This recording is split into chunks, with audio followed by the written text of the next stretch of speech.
سر میرا فیس نہیں تھا.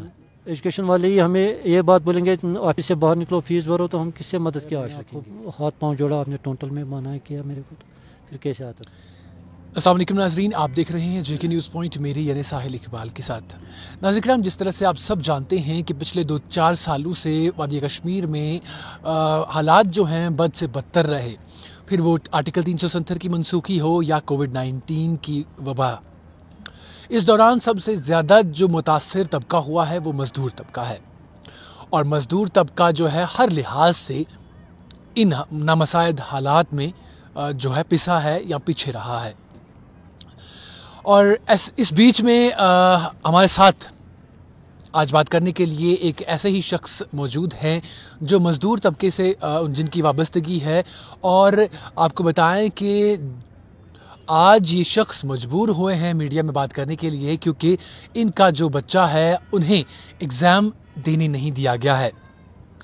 ان کا بچہ ایک پرائیویٹ اسکول میں پڑھتا ہے, اور وقت پر انہوں نے اپنے بچے کی جو ہے فیس ادا نہیں کی, جس کے چلتے اس پرائیویٹ اسکول نے ان کے بچے کی جو رول نمبر سلپ ہوتی ہے وہ نہیں دی, جس کے چلتے وہ ایگزام میں شریک نہیں ہو سکے, ایگزام میں شرکت نہیں کر سکے, اور ان کا 1 سال جو ہے ضائع ہو گیا ہے. مزید ان سے بات کرتے ہیں اور سیدھے انہی کے منہ سے جاننے کی کوشش کرتے ہیں کہ کیا مسئلہ ہے. سب سے پہلے جناب اپنا نام بتائیے اور کہاں سے ہیں آپ؟ میرا نام بشیر احمد بٹ ہے جی. میں نہرو پارک کا رہنے والا ہوں. ان دنوں چند پورہ میں شفٹ ہو گیا ہوں, وہاں پر رہ رہا ہوں. بشیر صاحب, آپ سے جاننا چاہیں گے کہ کیا مسئلہ پیش آیا, کیوں آپ کے بچے کو رول نمبر سلپ جو ہے وہ نہیں دی گئی, اور کس طرح سے ان کا ایگزام جو ہے مس ہوا ہے؟ سر میرا فیس نہیں تھا جی. اسکول کا فیس جو تھا وہ نہیں بھر پایا میں, کیونکہ میرے کو گھر میں تو کوئی حالات خراب تھی, کینسر پیشنٹ پڑ رہا ہے گھر میں, اور یہاں سے کمائی بھی کچھ نہیں تھی, ہاتھ پہ ہاتھ دھرے بیٹھے تھے گھر میں. تو اس دوران میں پرنسپل اسکول کے پاس گیا, ان کو میں نے بولا سر ایسی بات ہے, میرے کو پیسہ بقایا ہے لیکن میں دے دوں گا, سب پیسہ دے دوں گا. اس وقت جو ہے میرے پاس 5,000 روپے ٹوٹل ہے, یہ میں نے کسی سے ادھار لیا ہے آپ کو دینے کے لیے. 20,000 روپے اگر ہے تو کوئی بات نہیں, میں دے دوں گا, تو میرے بچے کو آپ ایگزام میں آنے دے دو, اس کو رول نمبر سلپ ایشو کرو. تو انہوں نے ایک بھی نہیں سنا. تو کل کتنی فیس تھی آپ کے بچے کی جمع ہوئی؟ انہوں نے اسکول والے بولتے ہیں 20,000 روپیہ ٹوٹل میں فیس بقایا ہے. اس کے پہلے میرے وہ پیرنٹس ایسوسیشن کے اپلیکیشن لائے تھے, اس میرے کو سب کا جو اس سے پہلے پرنسپل تھا اسکول کا, اس نے بولا تھا ہاں ہم لاک ڈاؤن پیریڈ معاف کریں گے. تو نہ لاک ڈاؤن پیریڈ معاف کیا ہے نہ کچھ کیا ہے, پورا حساب جو ہے پورا بقایا نکالا ہے. پھر میں نے بولا چلے ٹھیک ہے, اگر نہیں معاف کریں گے تو میں آہستہ آہستہ بھروں گا, تو میرے بچے کا یہ دے دو رول نمبر سلپ. تو ہاتھ پاؤں جوڑ کے ٹوٹل انہوں نے کچھ دیا ہی نہیں, انہوں نے بولا نہیں. بشیر صاحب, آپ سے جاننے کی کوشش کریں گے کہ کیا وجوہات رہے کہ آپ اپنے بچے کی فیس جو ہے وقت پر ادا نہیں کر پائے, اور آپ بحثیت کیا کرتے ہیں, کیا کام کیا کرتے ہیں, اور گھر میں کیا نامساعد حالات رہے, تھوڑا سا بتائیے. میں شکارہ چلاتا ہوں, یا آپ کو یہ پتہ ہوگا کہ پچھلے کچھ سالوں سے ٹورزم ٹوٹل بند پڑا ہوا ہے. تو بالکل ہم کچھ کماتے ہی نہیں ہیں. جیسے کہ گھر سے نکلتے وہاں پہنچتے ہیں, وہاں سے پھر واپس آتے, گاڑی کا کرایہ ہی ضائع ہو جاتا ہے, بیچ میں کمائی کچھ بھی نہیں ہو رہی ہے. تو اس کے دوران اور ہمارے گھر میں بیمارداری بھی تھی, میری ماں ہے کینسر پیشنٹ ہے, وہ سے کالون تھا اس کو, تو اس کے علاج کے لیے مجھے خرچہ ہو گیا, اس لیے تو میں اسکول کا فیس نہیں بھر پایا. تو اس کے باوجود بھی میں نے ان کو بولا تھا میں فیس بھر دوں گا, پائی چکا دوں گا, لیکن آپ میرے بچے کو ایگزام دینے دیجیے. تو انہوں نے ٹوٹل منع کیا. اس کے بعد ادھر ادھر گھما کے بولا چیئرمین کے پاس جاؤ, فلانی کے پاس جاؤ, فستانی کے پاس جاؤ, تو سب نے بولا ہم کچھ نہیں کر پائیں گے. تو اتنے میں ہمارا ایگزام نکل گیا بچے کا. تو اس کے بعد میں گیا جوائنٹ ڈائریکٹر صاحب کے پاس. ڈائریکٹر صاحب کو میں نے اپلیکیشن لکھی, وہ ڈائریکٹر صاحب وہاں نہیں تھا. پھر جوائنٹ ڈائریکٹر کے پاس گیا میں. جوائنٹ ڈائریکٹر صاحب نے میرے کو بولا آپ فیس بھر دو اسکول کا. میں نے بولا سر میں بھر دوں گا, میں نے ان کو بولا تھا 5,000 روپے, لیکن اب میرے بچے کو ضائع ہو گیا. یہ بولا تب سے کہاں تھا, میں نے بولا انہوں نے گھمایا میرے کو. تو اس کے بعد پھر بولا نہیں ہم کچھ نہیں کر پائیں گے, تو ہم واپس آ گئے. واپس آ کے میں پھر پیرنٹس ایسوسیشن کو بولا, میں نے بولا ایسی باتیں ہوئی ہے میرے ساتھ. تو انہوں نے بولا آپ وہاں جاؤ. پھر انہوں نے کچھ یہ میرے بچے کے لیے کیا, وہ بولا ہم فلانی اسکول میں دلا دیں گے اس کو, کوئی بات نہیں آپ رول نمبر سلپ وہاں سے جاؤ لے آؤ. تو میں دوبارہ پرنسپل صاحب کے پاس آج سویرے گیا, تو اس کو بولا میں نے سر میرے کو یہ بچے کو ایگزام دینا ہے تو یہ رول نمبر سلپ دے دو میرے کو. تو انہوں نے ٹوٹل منع کیا, بولا نہیں وہ نکل گیا, اب نے اس کے بعد بھی فیس پورا بھرنا ہے, اس کے بعد ہم رول نمبر سلپ آپ کو ایشو کریں گے. تو پھر میں جوائنٹ ڈائریکٹر صاحب کو بولا سر ایسی ایسی بات ہے, آپ ان کو بتا کے وہ رول نمبر سلپ میرے کو دلا دیجیے, میرا بچہ کا سال ضائع نہ ہو. تو ابھی آپ کو پتہ ہے, حالانکہ اس نے بولا نہیں آپ فیس بھر لو, پہلے آپ نکلو میرے آفس سے, پہلے فیس بھر کے آ جاؤ. تو میں مایوس ہو کے جوائنٹ ڈائریکٹر اسکول ایجوکیشن نے کہا. جی جوائنٹ ڈائریکٹر صاحب نے بولا ہے, بولا نہیں فیس بھرو پھر آ جاؤ ادھر. اچھا یہ بتائیے گا کہ جس طرح سے این جی اوز ہوتی ہیں, بہت ساری این جی اوز ہوتی ہیں, یا اس سے پہلے جو ہے دعویٰ کیا گیا تھا, یہ بتایا گیا تھا, پرائیویٹ اسکولس کو بھی ہدایت دی گئی تھی کہ جو جس بریک میں جو کووڈ-19 کے دوران جو بریک لگی تھی, یا اس سے پہلے آرٹیکل 370 کی منسوخی کے دوران جو بریک لگی تھی, تو انہیں بھی ہدایت دی گئی تھی کہ وہ جو ہے فیس اس کا جو ہے اس کا ہاف کر دیں, آدھا کر دیں, تاکہ جو وہ پیرنٹس ہیں جو یہ فیس ادا نہیں کر پائیں گے, جو گورنمنٹ ملازم نہیں ہیں, تاکہ ان کے سر سے تھوڑا سا برڈن جو ہے کم ہو جائے. تو آپ کے کیس میں کیسا رہا اس؟ ہم نے ان کو بتایا تھا, ہم نے اپلیکیشن بھی دیا تھا ان کو, وہی پیرنٹس ایسوسیشن کی اپلیکیشن, انہوں نے بولا ہم یہ دے دیں گے 4 مہینے, ہم نہیں لیں گے, لاک ڈاؤن کے 4 مہینے نہیں لیں گے ہم آپ سے.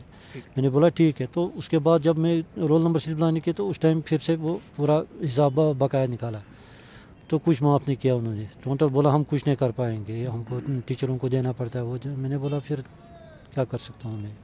بشیر صاحب آپ سے جاننا چاہیں گے آپ کا بچہ جو ہے کس کلاس میں پڑھتا ہے وہ, اور کتنے پیپرز اس کے ابھی تک مس ہو گئے؟ اس کو ٹوٹل پورا ایگزام مس ہو گیا. اس کو کوئی 10th کلاس میں ابھی پڑھ رہا تھا. اچھا بورڈ کا ایگزام؟ بورڈ کا ایگزام تھا.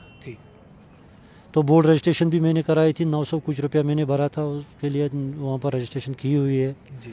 تو اس کے باوجود بھی نہیں دیا. پھر جس اسکول میں آپ کا بچہ پڑھتا ہے, کیا وہاں پر کسی اور بچے کے ساتھ بھی اس طرح کا حادثہ پیش آیا ہے جس نے اپنا اسکول مس کیا؟ فیس ادھر اور بھی بچوں کو فیس بقایا ہے. انہوں نے بولا, ہمیں سویرے بولا ہم نے کسی کو نہیں روکا. میں نے بولا میرے بچے کو کیوں روکا؟ بولا آپ آیا. میں نے بولا نہیں میں آیا, میں نے آپ کو ہاتھ پاؤں جوڑا, آپ نے ٹوٹل میں منع کیا میرے کو, پھر کیسے آتا تھا؟ اچھا ہاتھ پاؤں بھی آپ نے ان کے ساتھ؟ جی پھر بھی نہیں سنی آپ؟ پھر بھی نہیں سنی. اور آج میں نے وہ پیرنٹس ایسوسیشن کے ساتھ بھی ان کو بات کرایا تھا, ان کے ساتھ بھی مس بیہیویئر کیا انہوں نے. اچھا پرنسپل سعید میرکشا والوں نے. تو یہ آپ بتائیں گے کون سے اسکول میں آپ کا بچہ پڑھتا تھا, اور وہاں کے پرنسپل جن سے آپ نے بات کی کون تھے, وہ کیا؟ وہ یہ سعید میرکشا میموریل ہائی اسکول. سید میرکشا میموریل ہائی اسکول کہاں پہ ہے یہ؟ شالیمار میں. اچھا. تو جس طرح سے ہم جانتے ہیں کہ پرائیویٹ اسکول ایسوسی ایشن جو ہے اس کے پریزیڈنٹ جی انوار صاحب ہیں, کیا ان تک آپ نے یہ بات پہنچائی کہ اس طرح سے آپ کے ساتھ استحصال ہو رہا ہے وہاں؟ مجھے پتہ ہی نہیں ہے, میں ایک مزدور آدمی ہوں, مجھے کیا پتہ ہے مجھے کہاں جانا ہے کہاں نہیں جانا ہے. اگر اتنا کچھ پتہ ہوتا تو میں گیا ہوتا سب کے پاس, لیکن مشکل سے میں یہ پیرنٹ ایسوسیشن تک پہنچ پایا. پیرنٹس ایسوسی ایشن نے بھی کوئی پریشر ان پہ بلڈ نہیں کیا؟ انہوں نے ان کو بولا ہے آپ اس کو رول نمبر سلپ دے دو, کوئی بات نہیں, وہ فیس کا وہ بعد میں دیکھا جائے گا, کوئی بات نہیں, جو فیصلہ ہوگا وہ سب کے ساتھ ہوگا, اس کے ساتھ بھی ہوگا. انہوں نے ایک بھی نہیں سنا ان کا. انہوں نے بولا یہ بچے کے مستقبل کا سوال ہے, انہوں نے بولا ہم کیا کر سکتے ہیں اس میں. تو اب آپ انتظامیہ سے کیا چاہتے ہیں؟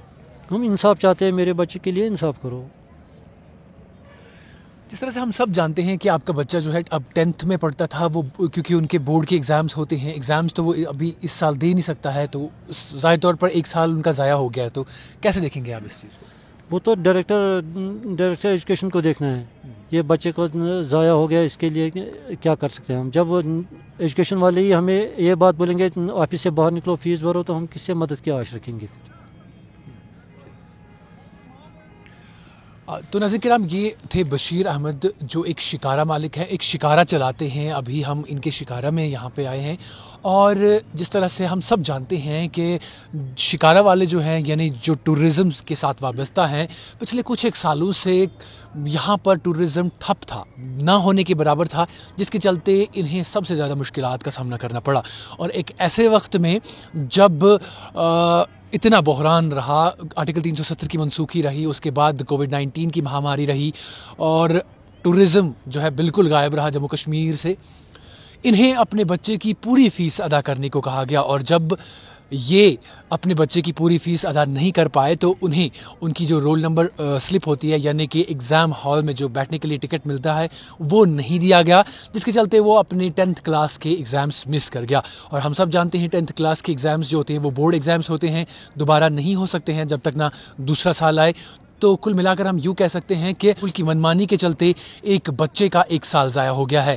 اب دیکھنا یہ ہے کہ اس بچے کا جو ذہن ہے اس پر اس کا کتنا زیادہ اثر پڑے گا۔ پورا سال بچے نے محنت کی، من لگا کر پڑھا، محنت مشقت کر کے ایگزام کی تیاری کی اور عین وقت پر اسے ایگزام نہیں دینے دیا گیا۔ اور اس پر ستم ظریفی یہ کہ جوائنٹ ڈائریکٹر ایجوکیشن جو ہیں انہوں نے بھی ان کی بات سننے سے انکار کر دیا اور انہیں صاف طور پر کہا کہ وہ ان کے آفس سے باہر نکل جائیں، تب تک انہیں اپنا منہ نہ دکھائیں جب تک نہ وہ اسکول کا فیس ادا کریں، تبھی جا کر وہ اس پر کوئی نظر ثانی کر سکتے ہیں۔ لیکن میں ان سے پوچھنا چاہوں گا کہ اگر ایک 10th کلاس کے بچے کا ایگزام مس ہو گیا ہے، اب وہ کون سی نظر ثانی کریں گے؟ کیا وہ ایک بچے کے لیے پھر سے 10th کلاس کا ایگزام رکھ پائیں گے؟